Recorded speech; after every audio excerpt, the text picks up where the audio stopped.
Buon pomeriggio a tutti, amici di Angolo Nerazzurro, bentornati sul canale. Borussia Dortmund-Inter finisce 0-2, torniamo sulla sfida di ieri sera per alcune considerazioni su quella che è stata una bella vittoria della nostra Inter, tra l'altro vittoria che viene un po' macchiata dai rimpianti per una qualificazione diretta agli ottavi che non è arrivata, qualificazione naturalmente che era già ampiamente compromessa dai risultati precedenti.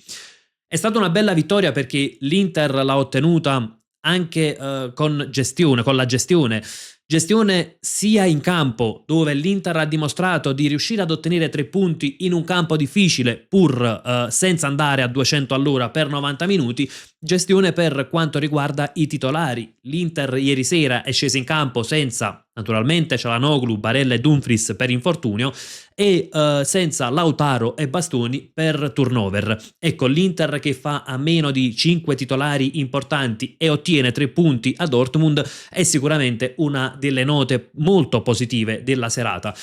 Tra l'altro vittoria che non deve essere banalizzata perché era un campo molto difficile. Il Dortmund in stagione aveva perso soltanto una partita in casa in Coppa di Germania contro il Bayer Leverkusen. Tra campionato e Champions League invece non aveva mai subito una sconfitta tra le mura amiche. Ecco, quindi questo va a dare ancora maggior risalto al risultato finale ottenuto dalla nostra Inter. Dico che è un risultato macchiato dai rimpianti perché naturalmente per una manciata di minuti dopo il gol di Di Marco addirittura eravamo tra le prime 8 e alla fine non riusciamo ad accedere direttamente agli ottavi per un solo punto. Con un punto in più, grazie alla differenza reti, l'Inter sarebbe anche quest'anno tra le migliori 8 della classifica della prima fase di Champions. E purtroppo quando manca un solo punto significa che sono mancati dei dettagli per evitare i playoff.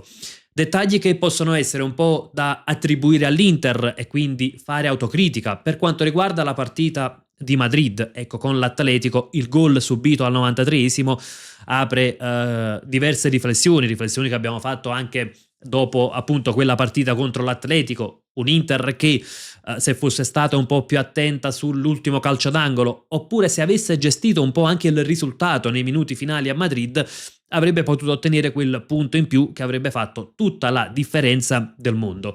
Oppure, ecco, un altro dettaglio è chiaramente da riportare a Inter-Liverpool, dove la partita non era stata bella, era stata molto equilibrata, una partita incanalata sullo 0-0, poi purtroppo ecco, indirizzata da un grossolano errore arbitrale. Quindi insomma quando si rimane fuori per un solo punto c'è sempre un dettaglio che poteva essere fatto meglio e anche in questo caso poi sono stati i dettagli la discriminante. Ovviamente non vado a prendere in esame la partita contro l'Arsenal, che quella sappiamo era la partita più complicata, affrontavamo una grande squadra, giocavamo bene, però era un risultato che insomma quello lì possiamo anche accettarlo. Detto questo, chiaramente non dobbiamo dare spazio a catastrofismi per l'accesso ai playoff. Anche il Real Madrid e il Paris Saint-Germain giocheranno i playoff, quindi non significa ecco, che giocare 2 partite in più sicuramente poi ci porterà a perdere punti in campionato. Torniamo però su quella che è stata la partita di ieri sera, andiamo a farlo anche dal punto di vista tattico, come hanno giocato le due squadre, quindi cosa si è effettivamente visto in campo ieri sera. Innanzitutto, come detto, è stato un Inter con un paio di sorprese, una Bissek sul centro-sinistra in difesa, l'altra Bonni a far coppia con Thuram in attacco, una coppia d'attacco possiamo dire un po' inusuale ecco, per le rotazioni a cui ci aveva abituato Christian Chivu. A centrocampo invece abbiamo trovato praticamente il solito centrocampo. Partiamo innanzitutto dal Dortmund, come giocava, visto che a inizio partita ecco, il Dortmund aveva avuto un approccio un po' più aggressivo, in realtà nel primo tempo più nella fase di non possesso era aggressivo, nel secondo invece il Dortmund è partito con decisamente più intensità rispetto a noi. Iniziamo ecco dalla fase di possesso del Dortmund, cosa faceva la squadra di casa. Innanzitutto costruivano come avevamo detto anche nel prepartita, con i 3 difensori più i 2 centrocampisti. Dopodiché l'idea qual era? Quella di cercare di verticalizzare rapidamente, ecco, arrivare velocemente dalle parti degli attaccanti. Occhio però, perché quando queste verticalizzazioni non erano possibili, il Dortmund non disdegnava di far girare palla e quindi di fare anche un po' un possesso prolungato.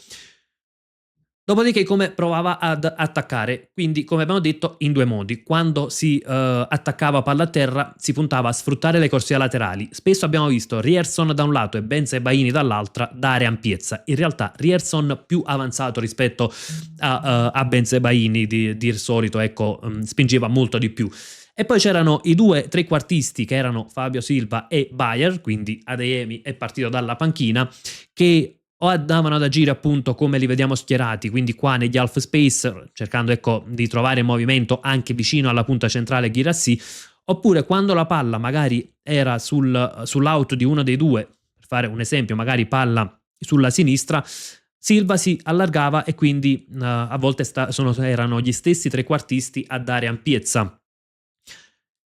Inter che poi invece a questo ecco, atteggiamento del Liverpool ha risposto con una fase di non possesso più accorta rispetto al solito. Ecco, abbiamo visto un Inter che molto spesso in fase di non possesso si trovava schierata con una vera e propria difesa a 5, cosa non inusuale. Quello che è stato forse inusuale è stato un baricentro più basso e un minor pressing, perché spesso trovavamo, ecco, magari anche uno delle due mezzali che si alzava a turno Sucic o Mkhitaryan, però poi andavano a fare più una sorta di schermo, ecco, davanti al primo possesso del Dortmund, non si andava a pressare proprio effettivamente uomo su uomo. Il pressing l'Inter lo alzava soltanto nel momento in cui, ecco, magari c'era la possibilità di recuperare palla, però in generale non è stato un Inter che ha approcciato la partita per fare un grandissimo pressing. Se riusciamo a recuperare anche la foto delle posizioni medie, ecco abbiamo una visuale decisamente più chiara. Ecco, queste sono le posizioni medie di ieri sera e vediamo il baricentro medio dell'Inter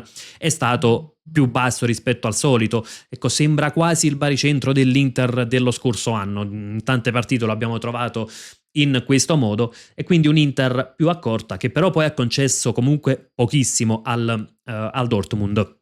Torniamo sulla squadra di casa. L'altra alternativa qual era? Cercare le verticalizzazioni dirette, quindi dei lanci per trovare subito gli attaccanti o meglio il centravanti Guirassy o eventualmente i trequartisti. Molto spesso quindi Guirassy cosa faceva? Un doppio lavoro, provare ad attaccare l'area di rigore oppure andare incontro, quindi ricevere palla e poi cercare di scaricarla per i compagni. E qui si è creato un duello molto interessante ed è stato questo qui tra Acerbi e Guirassy. Duello che Acerbi ha praticamente sempre vinto.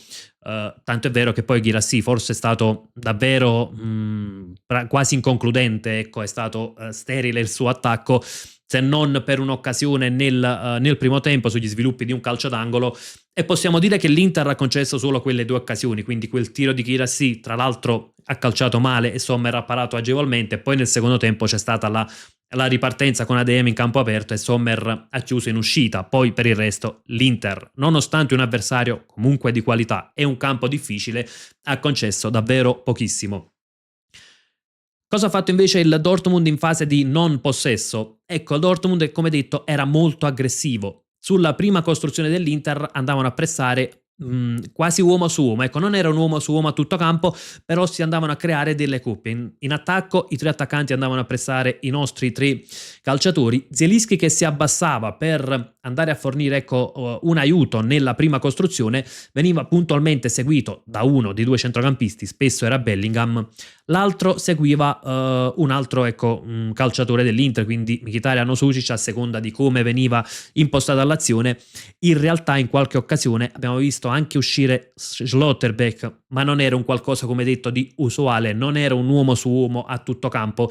Ecco, solitamente anche i tre del Borussia in fase di non possesso erano, diciamo così, abbastanza ancorati dietro, quindi non si andavano a creare questi spazi evidenti, insomma, che poi può portare la pressione uomo su uomo a tutto campo.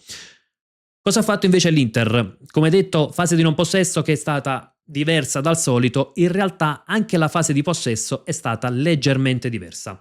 Allora, è stato un Inter che a questo pressing alto del Dortmund riusciva a rispondere con tanta qualità. Ecco, abbiamo visto in diverse occasioni nel primo tempo un Inter che con pochi passaggi riusciva ad arrivare dalle parti degli attaccanti. Attaccanti Bonnia e Thuram che erano schierati in linea, anche se andiamo a prendere le posizioni medie, ecco, non vediamo i due attaccanti in verticale come abbiamo visto spesso quest'anno, ma vediamo proprio ecco, due calciatori in linea.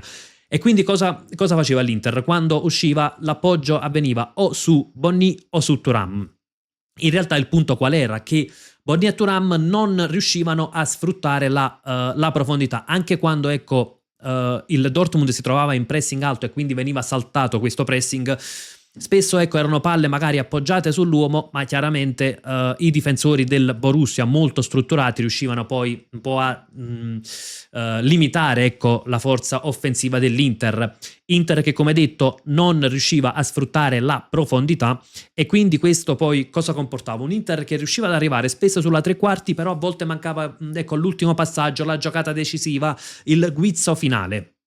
Inter che molto spesso ecco, portava anche i quinti alti, questo però è un qualcosa di decisamente più usuale, con Sušić che spesso ecco, si muove tra le linee, cercava di supportare sugli esterni, anche Mkhitaryan comunque faceva tanto movimento, quinti alti, ecco, una menzione va fatta anche su Luis Enrique.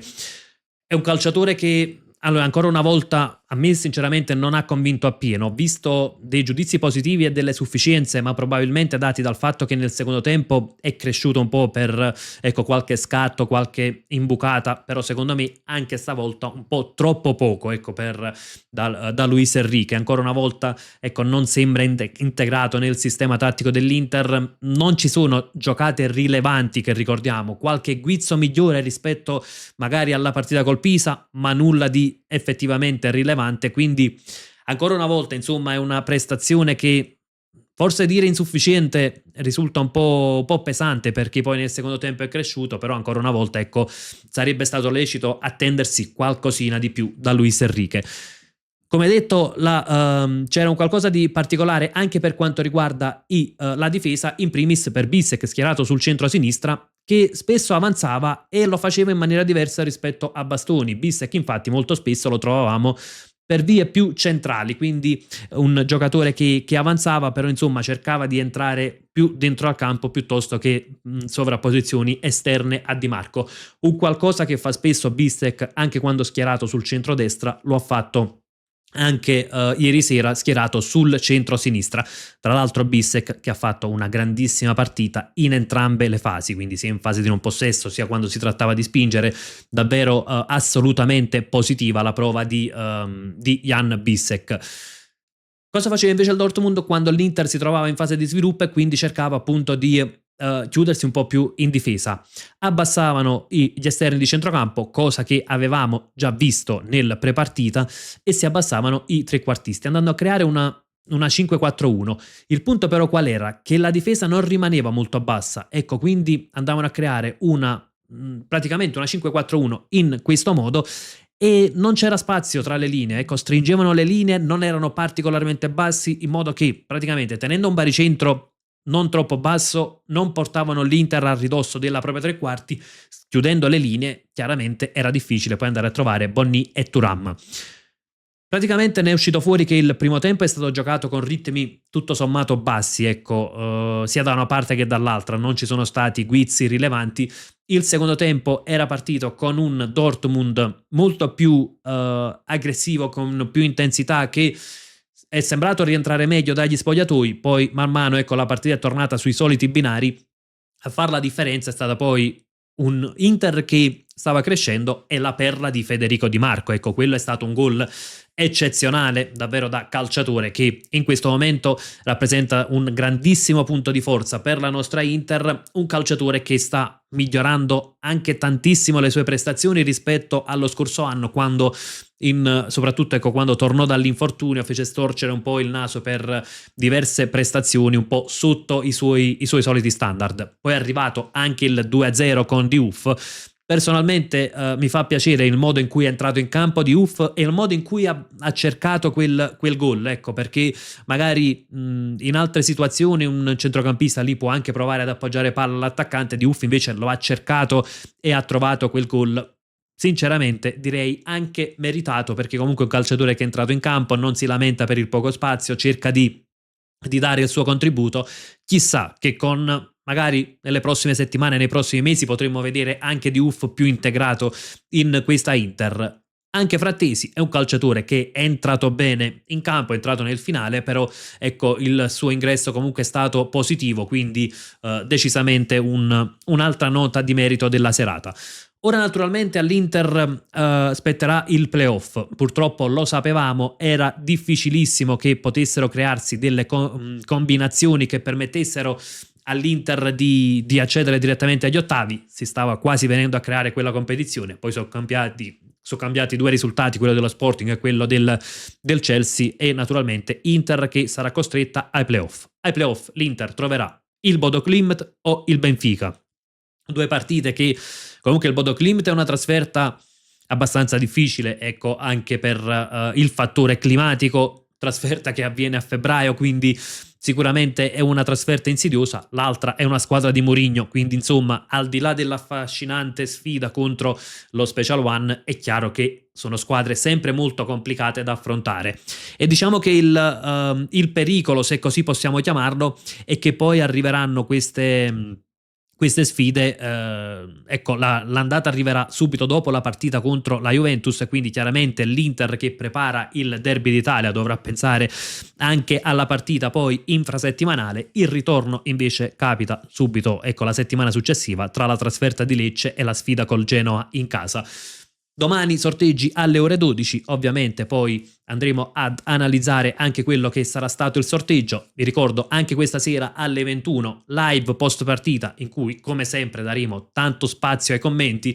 Io vi ricordo come al solito anche l'iscrizione, il like e la campanella delle notifiche attiva per non perdere nessun contenuto. Fatemi sapere cosa ne pensate della partita di ieri sera nei commenti, in modo che possiamo confrontarci, e come sempre io vi saluto con un gran bel Forza Inter.